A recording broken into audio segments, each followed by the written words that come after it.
Salam, hər vaxtınız xeyir olsun. Hazırda Avropanın LCMWF Hava Tədqiqatları Mərkəzinin ümumi olaraq model proqramlarını yenilənmiş məlumatların təhlillərlə tanış oluruq. Bugünkü yenilənmiş məlumatların təhlillərinə əsasən fevral ayının 18-ci günün ikinci yarısına qədər olan müddət ərzində Qafqazın cənubu Azərbaycan arasında hava şəraitində böyük bir dəyişiklik ehtimalı olduqca zəif bir ehtimaldır. Çünki fevral ayının 18-ci günün ikinci yarısı axşam saatlarına qədər olan müddət ərzində Azərbaycan ərazisi əsasən Afrikanın şimalından, Aralıq dənizindən hava axınları ilə xüsusilə də mülayim və isti hava axınlarının bu sinoptik şərait nəticəsində daha çox Qafqazın cənubu Azərbaycan arasında müdaxiləsində bir xeyli artım ehtimalı var. Yəni sinoptik prosesin təsirləri nəticəsində daha çox soyuq havanın şimal-şərqi Avropada və Qara dənizin şimalında hakim olması gözlənilir və Türkiyənin şimal-qərb rayonlarında da hava şəraitində kəskin bir dəyişiklik ehtimalı var. Türkiyənin şimal-qərbində havada böyük bir dəyişiklik nəticəsində fırtına olması ehtimalı var.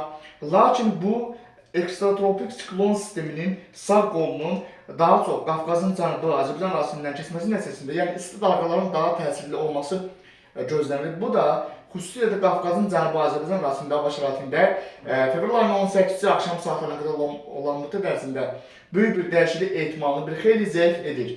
Qafqazın şimalında və Gürcüstan arasında isə hava şəraitinin kəskin dəyişiklik ehtimalı var. Şimali Qafqazda, Dağıstanda və Qafqazın cənub-qərbində, Gürcüstan arasında da hava şəraitinin kəskin dəyişiklik ehtimalı var. Lakin Qafqazın cənubu Azərbaycan arasında və Xəzərin xüsusi ilə də şimal və qərb sahillərində, yəni Azərbaycan arasında isə hava şəraitində əsas böyük dəyişiklik fevral ayının 18-dən 19-dan keçən gecə bu prosesin birinci mərhələsi başlayacaq. Nəticədə fevral ayının 18-dən 19-dan keçən gecədən başlayaraq Qafqazın artıq şimalından, Rusiyanın qərbindən soyuq hava dalğalarının artıq Qafqazın cənubu Azərbaycan arasında daxil olması gözlənilir. Artıq fevral ayının 18-dən 19-dan keçən gecə və 19-cu gün ərzində Azərbaycanın xüsusilə də Böyük Qafqaz rayonlarının Balakən, Zaqatala, Şəkirqax, Oğuz, Qəbələ, İsmail, Şamax, Xızı, Quba, Qusar, Xasmaz, Dağlıq Şirvan arasında eyni zamanda Qazax, Ağstafa, Tovuz, Şəmkir, Gəncə, Mingəçevir,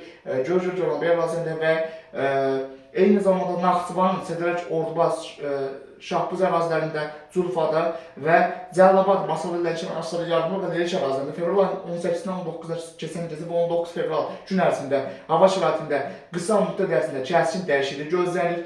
Bu proses Abşeron ərazisində və Xəzər dənizinin yaxınlaşan rayonlarında Bakıda şimal küləklərinin güclənməsi ehtimalı var.